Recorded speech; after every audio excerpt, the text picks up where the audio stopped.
नमस्कार मंडळी. आपल्या घरातल्या आजी आजोबांची सकाळ कशी होते? अरे मला 1 कप चहा आणि 2 बिस्किटं दिली तरी बस, असं अनेकदा म्हणतात ना. पण तुम्हाला माहिती आहे का, वयाच्या 60 नंतर त्याची ही साधी सवय त्यांच्या आरोग्यासाठी किती मोठी चूक ठरू शकते. आजचा हा व्हिडिओ तुमच्या घरातल्या प्रत्येक ज्येष्ठ व्यक्तींसाठी आणि त्यांच्या आरोग्याच्या काळजी घेणाऱ्या तुमच्यासारख्या सुजाण मुलामुलींसाठी एक संजीवनी ठरणार आहेत. त्यामुळे हा व्हिडिओ अजिबात मिस करू नका.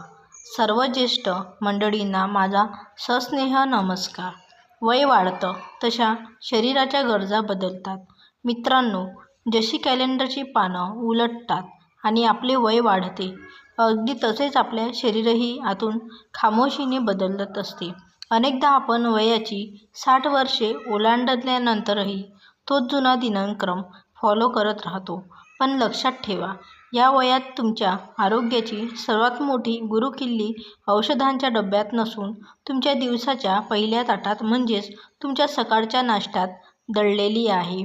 आज आपण या व्हिडिओमध्ये पाहणार आहोत आणि आपण आज विज्ञान आणि आयुर्वेदाच्या चष्म्यातून समजून घेणार आहोत की ज्येष्ठांसाठी सकाळचा नाश्ता हे केवळ पोट भरण्याचं साधन नसून त्याचा डेली हेल्थ इन्शुरन्स का आहे. आपण लहानपणापासून ऐकत आलोय की नाश्ता राजासारखा असावा, पण वैद्यकीय विज्ञान 60 वर्षावरील लोकांसाठी हा पर्याय नसून सक्ती मानतं. चला तर मग यामागची 5 भक्कम वैज्ञानिक कारणे अगदी सोप्या भाषेत समजून घेऊया. नाश्ता न करण्याची 5 मोठी वैज्ञानिक कारणे. तर 1 नंबर, ब्लड शुगरचा रोलर कोस्टर. रात्रीच्या 8 ते 10 तासांच्या झोपेनंतर आपले शरीर एका दीर्घ उपवासातून किंवा फास्टिंग जाते. वयानुसार शरीरात इन्सुलिन रेझिस्टन्स वाढू लागतो. जर सकाळी उठून बराच वेळ खाल्ले नाही तर ऊर्जेच्या संकटापासून वाचण्यासाठी शरीर कोलेस्टेरॉल म्हणजेच स्ट्रेस हार्मोन सोडते. त्यामुळे रक्तातील साखर अचानक वाढते, स्पाइक होते. सकाळचा एक पोस्ट नाश्ता हा समतोल राखून ठेवतो. सार्कोप्रोनियन्स म्हणजे लढा. यासाठी तुम्ही कधी लक्ष न दिले आहे का?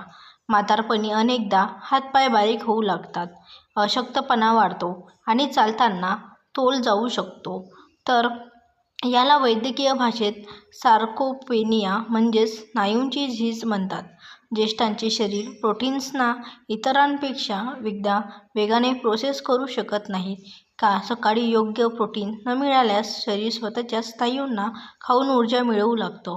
नाश्ता स्नायूंना अॅमिनो ॲसिडचे सुरक्षा कवच देतो. मेंदूची तरतरी आणि इन्व्हेर्स आपल्याला मेंदूला सुरळीत चालवण्यासाठी ग्लुकोजचा सतत पुरवठा आवश्यक असतो. संशोधन असं सांगतं की ज्येष्ठ नाश्ता टाळतात त्यांच्या ॲसिटिल्कोलिन्स नावाच्या न्यूरोट्रान्समीटरची पातळी कमी होते. तर परिणामी चिडचिड होणे, विस्मरण होणे आणि ची लक्षणे आणि चक्कर येऊन पडण्याचा धोका निर्माण होतो. हाडांचे सिमेंट. वयाच्या या टप्प्यावर ऑस्टिओपोरोसिस ह्यासारखे म्हणजेच हाडे ठिसूळ आणि पोकळ होणे हा एक मोठा धोका आहे. विज्ञान सांगते की कॅल्शियम आणि व्हिटॅमिन डी शोषून घेण्याची शरीरातील क्षमता सकाळच्या वेळी सर्वाधिक असते. म्हणूनच सकाळच्या कोवळ्या उन्हात घेतलेला कॅल्शियमयुक्त नाश्ता तुमच्या हाडांना मजबुती देते. मंदावलेली पचनक्रिया. 60 नंतर पोटात डायजेस्टिव्ह एन्झाईम आणि ॲसिड कमी तयार होतात. सकाळचा पहिला घास पोटात गॅस्ट्रोकोलिक रिफ्लेक्स ॲक्टिव्हेट करतो. त्यामुळे पोट साफ होण्यास मदत होते. याशिवाय व्हिटॅमिन B12, लोह आणि फोलेटसारखे सूक्ष्म पोषक घटक सकाळच्या नाश्त्यात अन्नातून सहज शोषले जातात. ज्येष्ठांच्या नाश्त्याची प्लेट. 4 मजबूत स्तंभ. लक्षात ठेवा, या वयात डाएट हा कोणताही ट्रेंड नसून एक उपचार आहे. तुमची प्लेट या 4 स्तंभांवर उभी असली पाहिजे. स्तंभ. कार्य, फंक्शन. काय खावे? Food option. प्रोटीन्स. स्नायूंचे चिखलत साठीनंतर शरीराला ॲनाबॉलिक्स रेसिस्टन्स येतो.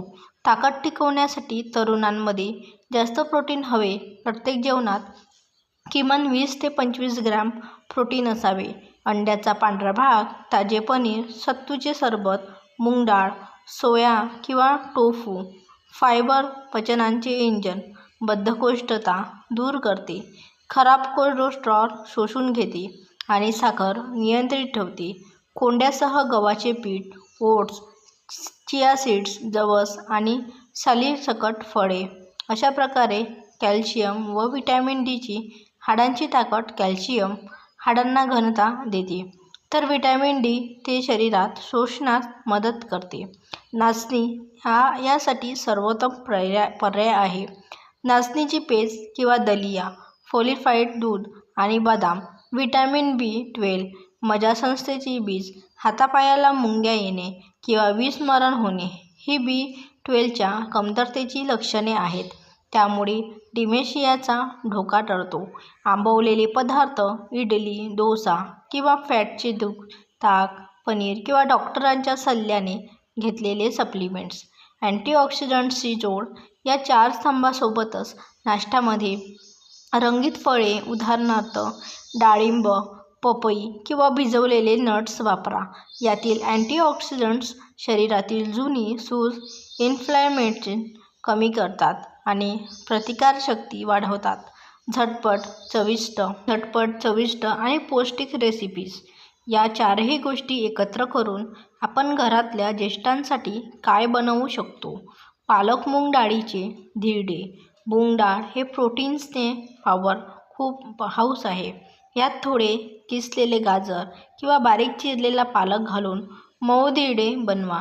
हे पचायला अतिशय हलके असते. भाज्या घातलेल्या नमकीन दलिया हा कॉम्प्लेक्स कार्बोहायड्रेट्सचा राजा आहे. हिरवा मटार, गाजर आणि मुगाच्या डाळीसोबत हे खिचडीसारखे मऊ शिजवा. हे रक्तातील साखर नियंत्रणात ठेवते. ओट्स किंवा रव्याचा उपमा. ओट्समध्ये असलेले बीट्स, ग्लुकॉन, फायबर हृदयाचे आणि आरोग्य, कोलेस्टेरॉलसाठी वरदान आहे. यात थोडासा भाजलेल्या शेंगदाण्याचा कूट घाला. उकळलेली मोड आलेली कडधान्ये आणि अंडे. जे मांसाहार करतात त्यांच्यासाठी मऊ उकळलेले अंडे किंवा व्हेज ऑमलेट बेस्ट आहे.